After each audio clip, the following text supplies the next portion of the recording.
Karibu mwanamichezo wa Mutabuzi Online TV. Kutokana na hali ilivyo ya soka nchini Tanzania, habari itakayowafanya mashabiki wa Yanga kucheka kwa furaha ni hii: baada ya shirikisho la soka Tanzania kufanya maamuzi juu ya rufaa ya klabu ya Simba kuhusu kiungo wa mabingwa hao Mohamed Damaro.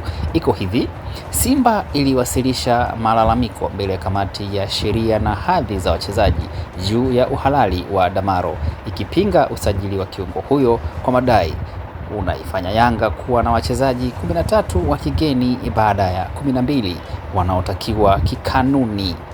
Taarifa iliyotolewa na TFF inasema kamati hiyo imetupa shauri hilo la Simba ikieleza kuwa usajili wa Damaro hauna dosari kwa vile habanwi na kanuni zilizowasilishwa na klabu ya Simba.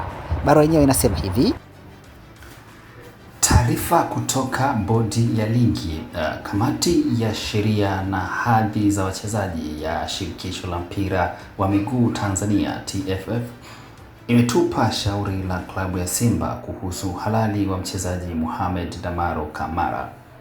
Simba iliwasilisha malalamiko mbele ya kamati hiyo ikipinga uhalali wa usajili wa Kamara kwa madai unaifanya Yanga kuwa na wachezaji 13 wa kigeni badala ya 12. Klabu hiyo ilidai usajili wake umekiuka kanuni ya 62 ibara ya kwanza ya ligi kuu pamoja na kanuni za shirikisho la kimataifa la mpira wa miguu yani FIFA.